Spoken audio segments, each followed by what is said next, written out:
On this episode of Right Now with CVD, Miss Taya Long is here. You look fabulous. And we get candid about her gender reassignment surgery. You look so good. I'm so happy to see you. Her identity as a woman. Come on, girl. Sit down. And the little boy she left behind. We're going to talk a lot. You brought some tequila. What did you bring? I brought some Ray Supremo. Hey. Well, cheers to you, girl.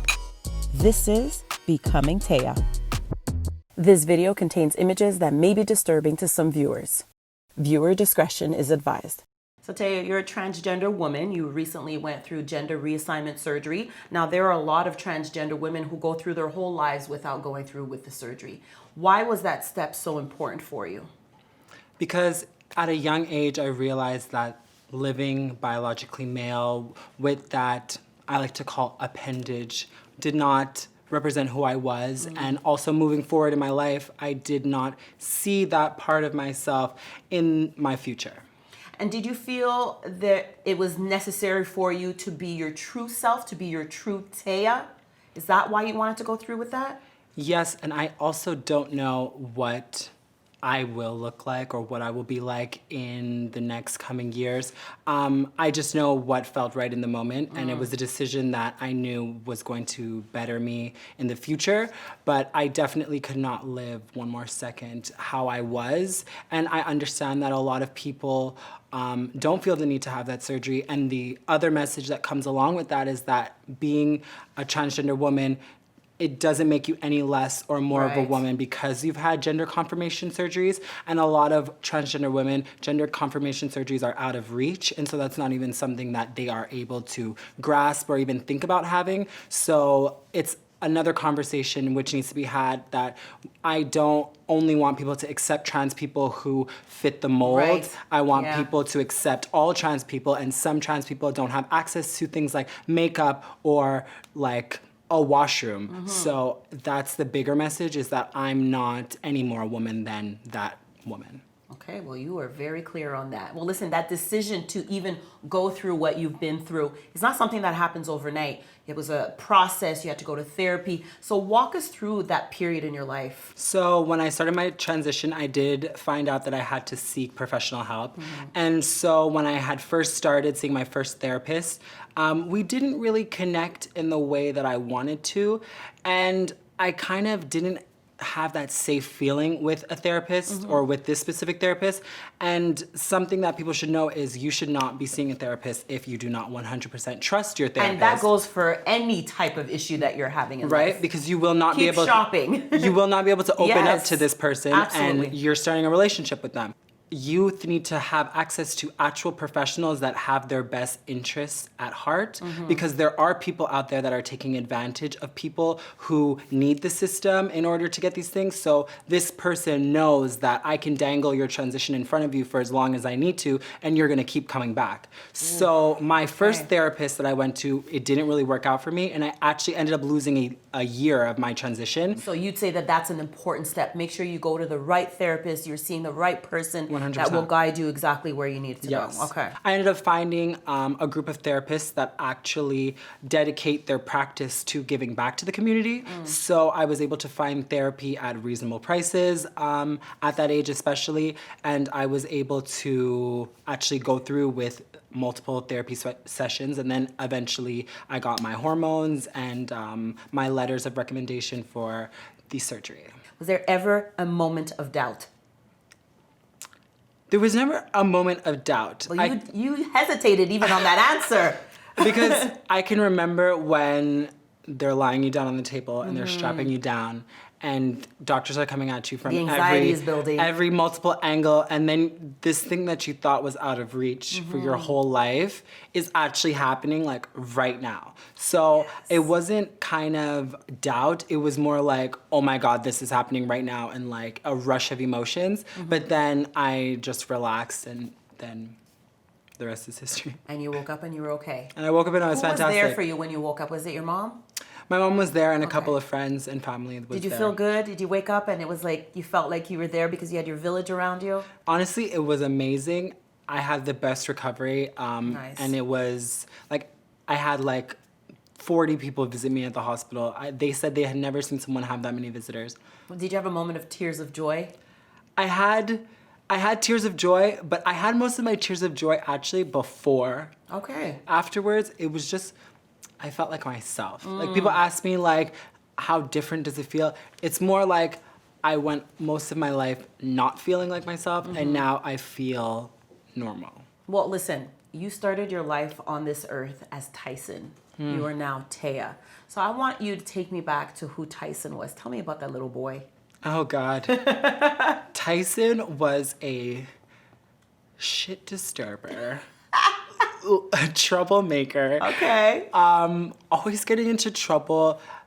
I had a little bit of an attitude, was always into like fashion and like... From an early age? Yeah, from a young age was very like When did snappy. Tyson know that he was different? But I remember one day I went to a play and it was with my mom and her friend and whatever. And I think her friend's son or whatever was really cute. He was he was really cute. And he had a cute little haircut. And I remember just looking at him and being like, There was something tingling there was inside of something you that it was like that was different. that like I was not necessarily attracted to him, but I was attracted to how he wasn't conforming to, because he was like visibly queer. So I was like attracted to the fact that he was different and that he expressed himself. So I remember it wasn't short after I actually cut off all my hair, and I had really long, nice hair, hair that like you cannot just grow back. Like, and if I honestly knew exactly in that moment, like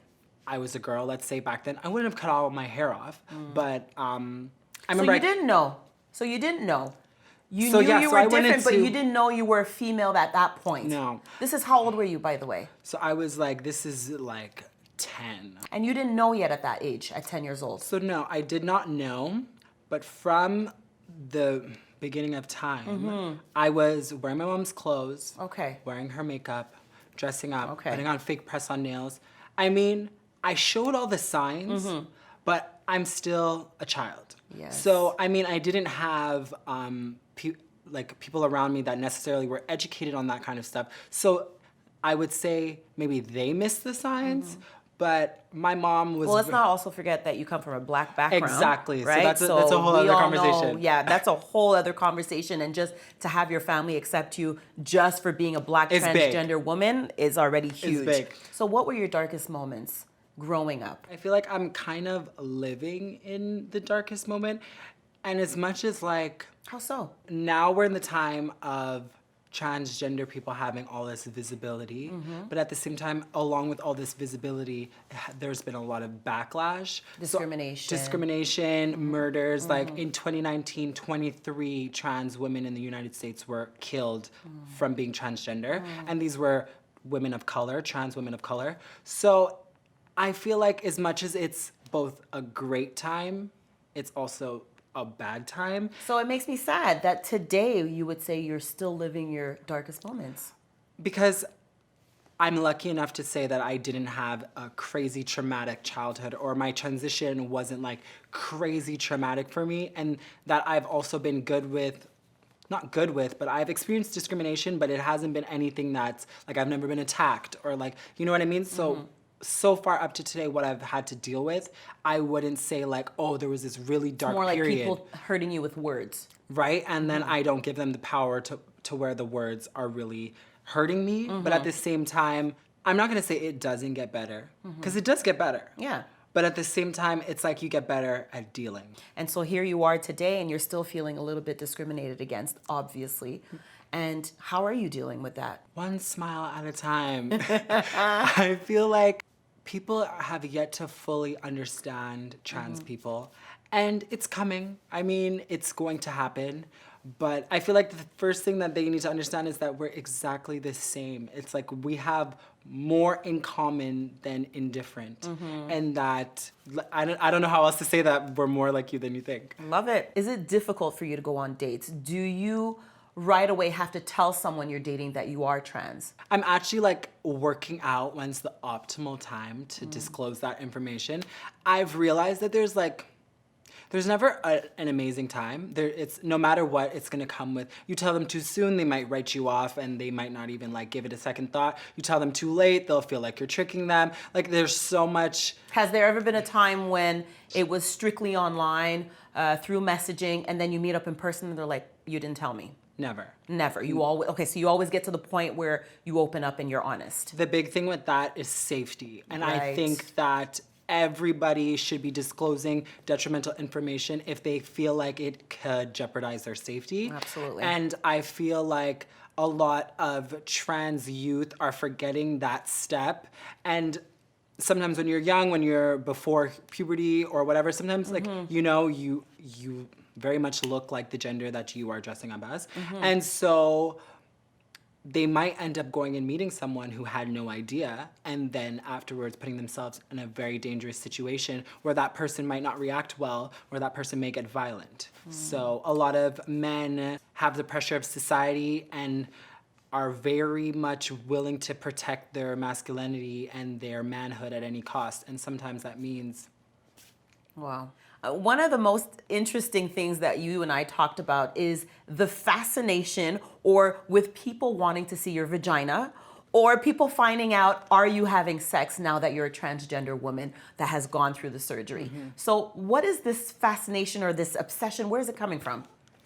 It comes from the unknown, and Yeah. it comes from people just wondering how is it possible. Yeah. And I mean, it's 2020. Surgery and plastic surgery is like the best it's ever been. So, I mean, if it quacks.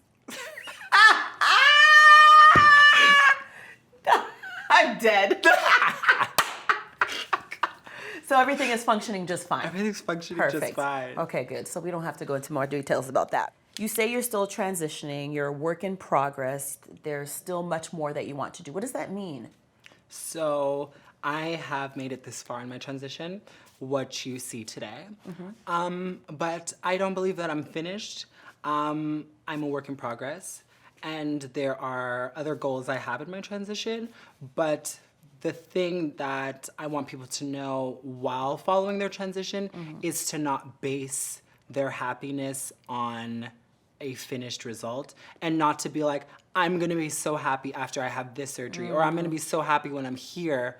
It's to be happy along the way and to be happy now in the present, and maybe be happier in the future, but it's really, don't depend your happiness on material. Your journey is not necessarily everybody else's journey. You're just saying you're just still in the process of getting to where you want to be. Yeah, and I'm not Okay. there yet, and we don't know what that will look like. It may change, but I'm along for the ride. That's fine. One of the things that's really near and dear to your heart is being an advocate to at-risk youth. So talk to me about the work that you do in the community. So I am a trans advocate. I speak on behalf of trans people in the community. I mean, maybe I don't speak for everyone, but I feel like I speak for a lot of people when I say that we need to protect LGBTQ plus youth. I feel like they are forgotten about in a lot of cases. I'm glad that now in schools we have groups for them to go to. We also have a lot of funding for homeless youth and stuff like that. But what I do personally is I go to schools and I speak to them about trans awareness as well as loving yourself. And I feel like a lot of the youth lack a lot of self-confidence and they lack a lot of self-worth, and that's what ends up putting them into sketchy situations where if they were taught how to love themselves and how to be safe and how to put themselves first, maybe they wouldn't find themselves in those situations. And also giving them resources that I would have needed when I was younger. I try to think, what can I be that I needed when I was that exact age? And so that's what you're trying to be for them. And that's exactly what I'm trying to be for them. I love that. So I feel like putting myself out there and also them seeing somebody that has gone through what they're going through and has a success story, and they can see right in front of their eyes like what will happen if they follow set formula of loving yourself and putting yourself first and walking your path and not letting anyone Well, by push them you. seeing you, they know what's possible, right? They know what's possible. They know what's possible and that there's hope at the end. At the end. And so I love seeing that, and I love that you're doing work with young kids. Thank you for coming and joining me on this Right Now with CVD. I can't believe people are asking to see your vagina. Honestly, it's like you saying, yeah, I have a vagina, and me being like, really? Prove it. Well, I'll show you mine if you show me yours.